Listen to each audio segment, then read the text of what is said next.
কোনো এক ভাই বা কোনো এক শুভাকাঙ্ক্ষী আমাকে কমেন্ট করেছেন, আসসালামু আলাইকুম আপু, আমার বয়স হচ্ছে 24 বছর। আমি সৌদি প্রবাসী। 2-3 দিন পর পর আমার রাতে স্বপ্নদোষ হয়। কি করব? দেশের এবং প্রবাসের ভাই বোনদের প্রতি সালাম। আসসালামু আলাইকুম, আমি প্রভাষক ডাক্তার রিক্তা পারভিন, হোমিওপ্যাথি এবং আয়ুর্বেদিক চিকিৎসক। আজকে খুব গুরুত্বপূর্ণ একটি বিষয় নিয়ে আলোচনা করব, যে বিষয়ে অনেকেই প্রশ্ন করেছেন বা অনেক কমেন্টস আসে। বিশেষ করে যারা অবিবাহিত এবং যারা স্ত্রীকে রেখে দূরে থাকে, প্রবাসে থাকে, সেই সব ভাইয়েরা এই কমেন্টস গুলো করেছেন। ঠিক একই প্রশ্ন অনেকেই করছেন যে তাদের 2-3 দিন পর পর স্বপ্নদোষ হয়, অথবা এক রাতে 2-3 বার হয়। তারা এখন কি করবে?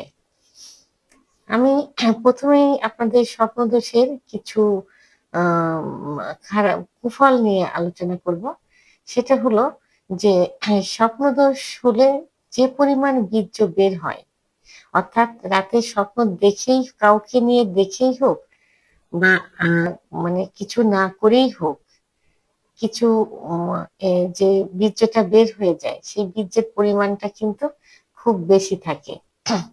অর্থাৎ একবার স্বপ্নদোষ হলে যে পরিমাণ বীর্য ক্ষরণ হয়, 3 থেকে 4 বার স্ত্রী সহবাস করলে সেই পরিমাণ বীর্য যায়। তাহলে একবার যদি রাতে স্বপ্নদোষ হয়, তাহলে যে পরিমাণ যাবে, এইভাবে যদি 2 থেকে 3 বার হয়, তাহলে কি পরিমাণ যেতে পারে? তো এই যে অতিরিক্ত স্বপ্নদোষ হওয়া এবং অতিরিক্ত বীর্য ক্ষয় হওয়া, এটা যৌন অক্ষমতার অন্যতম একটা কারণ। প্রতিনিয়ত যদি স্বপ্নদোষ হতে থাকে, তাহলে কিন্তু লিঙ্গের খর্বতা চলে আসে, লিঙ্গ একদম নিস্তেজ হয়ে যায়। মনে হয় যখন নিস্তেজ অবস্থায় থাকে, তখন মনে হয় যে লিঙ্গ কচ্ছপের মতো ভিতরে ঢুকে যাচ্ছে। আর উত্থান অবস্থায় লিঙ্গ শক্ত হতে চায় না, আগামোটা গোড়া চিকন, লিঙ্গ ছোট থাকে, চিকন হয়ে যায়, অর্থাৎ একেবারে অ্যাবনর্মাল অবস্থায় থাকে। এটা অতিরিক্ত স্বপ্নদোষ হলে কিন্তু এই সমস্যাটা সব থেকে বেশি হয়ে থাকে। তো এটা রাত্রে স্বপ্ন দেখে হতে পারে, আবার না দেখেও হতে পারে, কিছু না দেখেও হতে পারে। তো এটা কেন হয়? স্বপ্নদোষটা কেন হয়? স্বপ্নদোষটা হলো যাদের অতিরিক্ত কিছু সেক্সুয়াল বিষয় নিয়ে যারা চিন্তা ভাবনা করে থাকে। বাবা,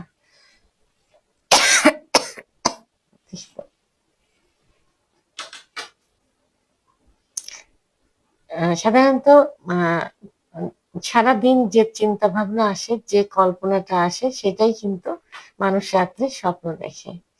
তো অতিরিক্ত সেক্সুয়াল বিষয় নিয়ে যদি চিন্তা ভাবনা করা যায়, অতিরিক্ত মেয়েদের নিয়ে যদি চিন্তা ভাবনা করা যায়, অর্থাৎ মেয়েদের বিষয়ে চিন্তা ভাবনা করতে গিয়ে যেখানে সেক্সুয়াল বিষয়টা চলে আসে, সারাদিন যদি সেগুলো মাথার ভিতর ঘুরপাক খেতে থাকে, এবং যদি পর্নোগ্রাফি দেখে অতিরিক্ত, এবং অতিরিক্ত পর্নোগ্রাফি দেখে যদি রাত্রে ঘুমে যায়, আর যারা বিদেশ থাকে, প্রবাসে থাকে, তারা সাধারণত সারাদিন কাজ শেষে বেডে যখন আসে, তখন ফোনটাই তাদের সঙ্গী হয়। তা ফোনে বিভিন্ন ভিডিও দেখতে থাকে, পর্নোগ্রাফি দেখে, সেক্সুয়াল ভিডিও দেখে, যে কারণে সেই চিন্তা ভাবনাটা মাথার ভিতর চলে আসে। তখন তার থেকে কি হয়, স্বপ্নদোষটা হয়ে থাকে। এবং ভাবেই হচ্ছে কেন, তো এইসব চিন্তা ভাবনা, সেক্সুয়াল চিন্তা ভাবনা থেকেই তখন কি হয়, স্বপ্নদোষ হয়। তো এই জন্য প্রথমে কি করতে হবে, এটা যেন না হয়, এটা যেন বন্ধ থাকে, স্বপ্নদোষ না হয়, তার জন্য এসব চিন্তা ভাবনা করা যাবে না।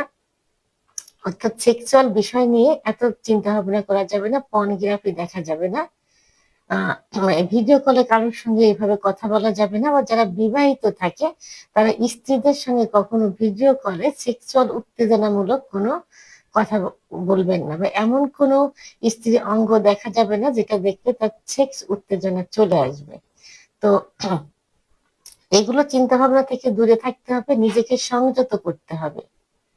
যারা মুসলমান তারা অবশ্যই ৫ ওয়াক্ত নামাজ পড়ার চেষ্টা করবেন এবং পাক পবিত্র অবস্থায় থাকবেন, ধর্মীয় অনুশাসনগুলো মেনে চলবেন।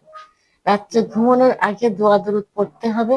যারা অন্য ধর্মের থাকে তারা নিজেদের ধর্ম অনুসরণ করতে হবে, পাক পবিত্র অবস্থায় থাকতে হবে। এটাতেও যদি কন্ট্রোল না হয় তখন কি করতে হবে? একজন অভিজ্ঞ সম্পন্ন রেজিস্টারকৃত হোমিওপ্যাথি ডাক্তারের শরণাপন্ন হইতে হবে। কারণ একমাত্র হোমিওপ্যাথিক চিকিৎসার মাধ্যমেই কিন্তু স্বপ্নদোষ থেকে দূরে থাকা সম্ভব। যেমন একমাত্র হোমিওপ্যাথি চিকিৎসার মাধ্যমে হস্তমৈথুনের নেশা কিন্তু কেটে যায়। তো ধূমপান, মদ্যপান যেমন নেশা, স্বপ্নদোষও কিন্তু সেক্সুয়াল চিন্তাভাবনা করে ঘুমানো এটাও কিন্তু একটা নেশা। যে রাত্রে পর্নোগ্রাফি দেখে ঘুমোতে হবে, মেয়েদের সঙ্গে ভিডিও কলে কথা বলতে হবে ইত্যাদি। তো এটা হোমিওপ্যাথি চিকিৎসার মাধ্যমে এটা থেকে দূরে সরে আসা সম্ভব। তো সেক্ষেত্রে যদি আমার চিকিৎসার প্রয়োজন হয়ে থাকে, ভিডিওর স্ক্রিনে লাস্টে ৫৮ নাম্বার আমার পার্সোনাল নাম্বার, আমার সঙ্গে যোগাযোগ করতে পারেন। ইনশাআল্লাহ ভালো একটা চিকিৎসা দেওয়ার চেষ্টা করব। ভিডিওটি সম্পর্কে যদি কোনো মতামত থেকে থাকে অবশ্যই কমেন্টসের মাধ্যমে জানাবেন। আর ভিডিওটি ভালো লাগলে লাইক, কমেন্ট, সাবস্ক্রাইব করে আমার সঙ্গে থাকুন। আল্লাহ হাফেজ।